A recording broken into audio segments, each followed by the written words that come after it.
Salut tout le monde. Nous voici encore une fois de plus devant notre écran. Nous allons débuter une formation pour répondre à une question d'un abonné. Alors la question de notre très cher abonné, l'abonné voulait beaucoup plus savoir comment peut-on donc dimensionner une semelle isolée à double nappe sur Robot Structural Analysis. Voilà, donc c'est ce que nous allons travailler ce soir de manière à ce que vous puissiez maîtriser très bien comment on peut insérer des nattes directement sur Robot Structural pour un cas d'une semelle isolée. Donc voici, ça c'est tout simplement la configuration de ce que nous allons faire dans notre formation. Alors retenez, à ce qui concerne la semelle, c'est qu'il faut savoir que la semelle isolée en réalité, c'est une semelle de fondation placée sous un poteau, transmettant donc une charge ponctuelle. Voilà, donc ça c'est une semelle isolée. Alors la seule différence par rapport à ce que nous allons faire aujourd'hui, si vous vérifiez dans notre chaîne YouTube, vous allez voir qu'on a déjà traité presque plusieurs cas des semelles isolées. Mais ce que nous allons faire aujourd'hui, ça sera une semelle isolée, mais armée avec des nappes. Voilà, donc on aura justement une nappe inférieure ainsi qu'une autre nappe qui sera donc à la partie supérieure. C'est ce que nous allons faire. Alors qu'est-ce que je fais? Je viens d'abord sur Fichier. Je vais cliquer sur Nouveau projet. Et puis je prends directement conception des armatures d'éléments béton armé. Je clique. Alors je peux cliquer sur non. Voilà, je vais patienter. Alors qu'est-ce que je fais maintenant? Je viens premièrement ici. Je vais prendre donc nouvelle semelle. Alors déjà, à ce niveau, je peux directement confirmer donc les dimensions après avoir prédimensionné la semelle. Alors, je vais travailler avec une semelle de 1,50 m.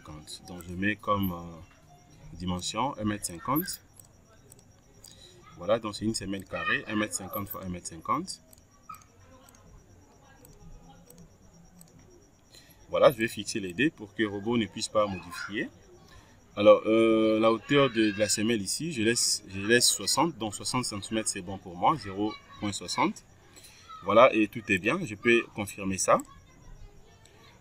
Bon, de l'autre côté ici, je vais augmenter ça un tout petit peu. Alors, je prends 0,40. Ce sont des dimensions ou des données à insérer après avoir prédimensionné donc la semelle. Alors, d'ailleurs, les dés, je n'en ai pas vraiment besoin puisque je vais aussi ajouter une partie des consolidations des massifs. Voilà, donc la semelle isolée est là. Alors, qu'est-ce que je fais? Je viens de l'autre côté. Voilà, donc mes dimensions sont là. Donc, 1,50 m x 1,50 m. Alors de l'autre côté, je prends comme section, je suppose que la section de filles ou la section de mes socles, je suppose que c'est 40 carrés. Donc je prends 40 x 40. Voilà, 40 carrés. Voilà, je vais dimensionner une semelle non excentrée. Donc je laisse ça comme ça, nil, 0, 0. Voilà, et puis qu'est-ce que je fais? J'applique. Voilà, une fois appliqué, voici la configuration de la semelle que je vais dimensionner. La semelle est là. Alors, je viens maintenant de l'autre côté, au niveau de filles. La section de filles que j'ai insérée est là, donc c'est 40 carrés. Je laisse comme ça, c'est bon. Et puis, type de filles sous poteau ou voile BA. C'est bon. Optimisation ici, je vais prendre homothétique. Voilà, alors gros béton, donc massif encastré. Voilà, donc c'est la partie que vous êtes en train de voir ici, cette configuration. Alors, je vais travailler avec un massif sans débord. Donc, je laisse comme ça sans débord. C'est un massif donc en gros béton. Voilà, que je suppose que la semelle sera posée donc au-dessus de ces massifs. Je laisse ça comme ça. Dans la hauteur, ça dépend. Vous avez la possibilité de diminuer la hauteur comme vous voulez. Bon, moi, je prends par défaut une hauteur de 1,20 m. Je prends 1,20 m. Voilà, et j'applique, c'est comme ça. Alors, si vous voulez par exemple insérer ou ajouter les débords à gauche tout comme à droite, c'est juste question de venir cliquer ici. Une fois que je clique, observez la configuration. À ce niveau, vous avez la possibilité d'insérer directement les débords. Donc là, c'est-à-dire que vous supposez que la semelle sera posée au-dessus de ces massifs. Alors, par rapport à mon cas, je refuse d'avoir les débords. Je laisse ça comme ça, c'est bon. Voilà, massif encastré, non, je prends seulement gros œuvre. Déjà, c'est bon et j'applique. Voilà, et puis je peux fermer. Voici l'élément est là avec toutes les dimensions déjà insérées. Alors, maintenant, qu'est-ce que je fais? Alors, comment est-ce que je peux vous montrer même comment vous allez insérer, par exemple, les débords, comme je l'ai déjà montré. Je peux rentrer sur définir définir dimension, je prends des bords. Alors, si vous voulez peut-être insérer, je suppose que je vais insérer un débord de 0.05. Voilà. Une fois appliqué, observez ce que j'aurai au niveau de la configuration. Voici ce que j'aurai ici. Donc, je vais créer un peu des bâtés au niveau de massif. Bon, je prends des 10, 0.10 et j'applique. Voilà. Donc, je suppose que la semelle sera posée au-dessus de ces massifs ayant des débords à gauche tout comme à droite de 0,10. Voilà, donc de 10 cm de part et d'autre. Et puis, je ferme. Voilà. Alors, maintenant, qu'est-ce que je fais? Je viens maintenant de l'autre côté. Je peux prendre soit paramètres de l'étage. Paramètres de l'étage ici, fissuration, je laisse préjudiciable, milieu et non agressif. C'est bon, ici, il n'y a pas de problème. Alors, option de calcul ici, géométrie, je laisse comme ça par défaut. Voilà, bon, l'espacement, à ce niveau ici, je prends 5 cm, c'est bon. Bon, je peux prendre 4 ou 5, c'est déjà bon. Je laisse comme ça par défaut, 5 déjà, ça va. Alors, condition de nos fragilités aussi, tout est bien. Je prends béton. Je prends béton 25. Poids volumique. 2500. Voilà, diamètre du granulat qui prédomine, je prends diamètre 20. Voilà, acier longitudinal, je prends haute adhérence 400. Je vais travailler avec les barres des 12, 14 et 16. Acier transversal ici. Voilà, acier transversal, qu'est-ce que je fais? Je prends haute adhérence 400. Et puis, qu'est-ce que je fais ici? Je prends donc 6 et 8. Armature additionnelle. 400, je prends 12, 14 et 16. Voilà, c'est bon. Voilà, je vais confirmer ça. Je clique sur OK. Alors, et après, maintenant, qu'est-ce que je fais? Je viens au niveau de... Bon, je laisse d'abord option de calcul, puisque c'est là où je vais paramétrer directement donc, les dimensions en ce qui concerne donc, les nappes. Alors, je vais sauter un tout petit peu. Je viens d'abord au niveau de la charge. Je vais définir d'abord la charge. Et puis, je vais rentrer là-bas après. Alors, charge permanente ici, je vais travailler. Je prends une charge permanente en kilonewton de 5 kilonewtons. Voilà. J'ajoute. Et puis, la charge d'exploitation, je prends une charge d'exploitation. Je peux prendre une charge d'exploitation, par exemple, je prends de 7 kilonewtons. J'ajoute également. Voilà. Et puis, je ferme. Voilà. Et puis maintenant, définition des sols. À ce niveau, je peux modifier comme je vais. Bon, je prends ça. Je vais rentrer là. Alors, déjà, ce qui concerne le niveau supérieur de la semelle ici, niveau 0,0, niveau fond de fouille, je prends 1,50 m. Niveau fond de fouille, bon, je descends même jusqu'à 1 m. Fond de fouille, je prends, par rapport à ce cas ici, bon, je prends ça à 1 m. Je suppose qu'il y a présence de l'eau. Niveau le plus haut des eaux ici, je peux prendre combien? Je suppose que ça va jusqu'à 2,50 m. Voilà, si vous supposez qu'il y a présence de l'eau. Alors, niveau plus bas, basse des eaux, ici je prends 1 m. Je prends 1 m, c'est bon. Alors, les couches du sol maintenant. Première couche ici, je peux prendre quoi ici? Je prends sable et gravelage. Deuxième, je prends argile limo ferme. Et puis troisième, je peux prendre argile très ferme et dure. Voilà. Ici, l'épaisseur, je prends 2 mètres. Voilà, et j'applique. Voilà ce que je viens d'obtenir. À ce qui concerne le sol. Ce sont des paramètres que j'ai pris par défaut, donc j'ai inséré les paramètres. Donc ça dépend justement des études géotechniques que vous avez effectuées. C'est ce que vous allez insérer comme caractéristiques des sols, ainsi que d'autres données géotechniques que je viens d'insérer ici, à ce qui concerne la configuration du terrain. Et puis je ferme. Je peux prendre directement quoi ici? Je prends option géotechnique. Option géotechnique, les coefficients ici, je prends 1,25. 1,25 comme coefficient de glissement. Je prends 1,25 comme coefficient de renforcement ou de renversement plutôt. Je viens maintenant au niveau de la contrainte. Je vais utiliser la méthode des calculs de laboratoire. Donc vous avez trois types de modèles. Modèle de calcul, il y a possibilité de prendre soit pressiométrie complète, tout comme prosémétrie des contraintes ici. Alors moi je vais travailler avec la méthode des laboratoires, de manière à ce que le logiciel robot structural analysis, voilà, par la méthode DTI 13.12, puisse calculer directement la contrainte des sols en fonction de la stratification de couches de sol que j'ai insérées. Voilà, donc je clique sur OK. Voilà, donc c'est bon, c'est-à-dire que je finis avec l'option de calcul, tout est bien paramétré. Alors, maintenant, qu'est-ce que je fais? Je rentre directement au niveau de la disposition de ferraillage. Donc, c'est au niveau de la disposition de ferraillage que je vais maintenant donc répondre à la question de notre très cher abonné, puisque n'oubliez pas que par rapport à la question de l'abonné nous a demandé, il voulait beaucoup plus maîtriser ou connaître comment est-ce qu'on peut donc armer une semelle isolée avec des nappes. Voilà, donc c'était ça la préoccupation de notre très cher abonné. C'est-à-dire, une fois que vous insérez dans tous les éléments tels que nous venons de faire, alors pour directement donc ajouter donc les doubles nappes, qu'est-ce qu'on fait ici? Je viens d'abord au niveau de disposition de ferraillage. Je clique. Alors déjà au niveau de la semelle ici, vous avez la possibilité d'insérer premièrement l'espacement et autres, ou carrément je peux laisser d'abord comme ça par défaut. Je pourrais modifier après. Dès que le robot me donne peut-être des espacements que je ne vais pas, je vais changer ça après. Alors, je viens maintenant au niveau de... Généralement, ici d'abord. Alors, qu'est-ce que je fais maintenant? Modèle, mode de ferraillage, vous avez donc trois modes. Modèle, donc c'est que moi je vais utiliser, c'est justement le premier. Je viens, je clique sur Avancer. Voilà, donc c'est ici où vous avez la possibilité d'insérer, par exemple, donc le DNAP. Donc, je peux insérer ça ici. Donc, dès que vous venez ici, vous êtes au niveau de disposition de ferraillage. Venez cliquer directement sur l'option Avancer.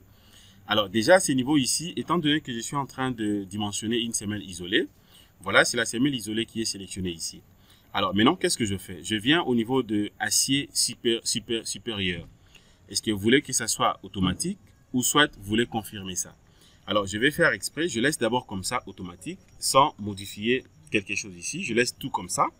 Par défaut, alors type de ferraillage, déjà j'ai choisi, donc j'ai pris ça, c'est-à-dire j'aurai des nappes. Première nappe, la nappe supérieure ainsi que inférieure.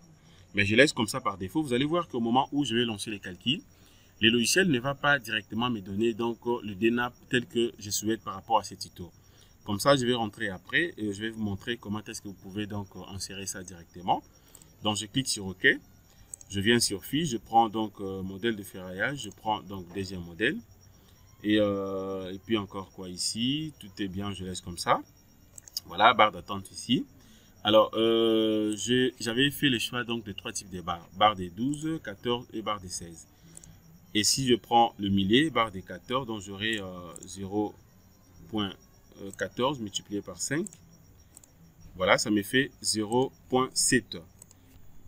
Voilà, donc je prends 0.7. C'est bon. Et puis, je viens au niveau de la forme. Alors, je vais aussi, je peux soit insérer même les crochets. Bon, je laisse d'abord comme ça. Gros œuvre. Est-ce que vous voulez créer une ouverture? Je n'en ai pas besoin. Donc, je laisse tout comme ça par défaut. C'est bon. OK, je confirme.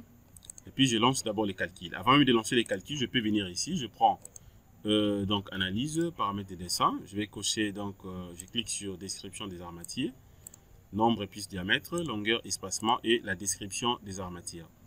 Je clique sur tableau, je prends nombre des pièces et type d'acier et je confirme. Et puis je lance directement les calculs. Voilà, là je n'aurai pas les deux nappes. Voilà, je viens d'obtenir seulement et Incel. Voilà ce que le logiciel vient de me donner. Voilà pourquoi, puisque je n'ai pas configuré donc les deux nappes telles que souhaité. Alors même si je m'en vais de l'autre côté, je viens ici par exemple, je peux prendre même semelle ferraillage. Voilà, donc vous avez tous les éléments. Il a choisi le barre des 12 et barre des 6 comme armature transversale, donc c'est bon. Étant donné que la semelle n'est pas vraiment complètement chargée, alors je peux fermer même les tout. Regardez ici. Je clique juste à côté. Regardez ce que je viens d'obtenir. Voilà, regardez ce que je viens d'obtenir. C'est-à-dire que là, je viens d'obtenir seulement. Donc, je n'ai pas obtenu donc des nappes. Alors maintenant, c'est que je vais vous montrer comment est-ce que je peux directement insérer les DNAP ici. Donc, je vais rentrer tout simplement au niveau de disposition de ferraillage. Je rentre là-dessus. Voilà. Je vais rentrer tout au début. Je prends donc semelle. À ce niveau ici, je rentre, je clique au niveau de l'option avancée. Alors, je viens maintenant ici. Je viens au niveau de l'acier supérieur. Je fais d'abord les choix. Est-ce que vous voulez ajouter aussi l'acier supérieur? J'accepte oui. Le modèle type de ferraillage, je l'avais déjà choisi. Alors, je suis obligé maintenant de définir, de confirmer directement donc les diamètres. Alors, je refusais, donc ne prenez pas diamètre automatique. Je viens ici, je prends, étant donné qu'à la partie inférieure, déjà, j'ai utilisé les barres des 12.